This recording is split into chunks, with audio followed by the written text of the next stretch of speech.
দেখো এই ছবিটাতে কতগুলো ত্রিভুজ রয়েছে, তাহলে আমরা কি করে বার করবো? দেখো শর্টকাট রয়েছে, ঠিক আছে?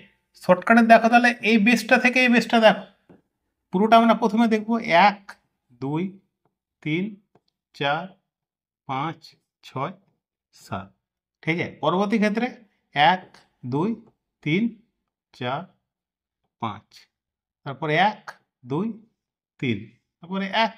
তাহলে আমরা ফার্স্ট টাইম যদি পুরোটাকে যোগ করে দেয়, তাহলে পরে 3 আর 3 6, 6 4 10, 10 15, 15 21, 21 আর আমাদের সাথে 28 হচ্ছে, ঠিক আছে? তারপর 28 আসছে এখানে।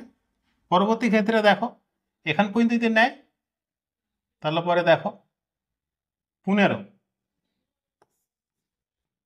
তারপরে যদি নেয় 6, তারপরে 1, টোটাল অ্যাড করে দাও 8 5 13, 13 আর 6 হচ্ছে 19, 20 0, ঠিক আছে?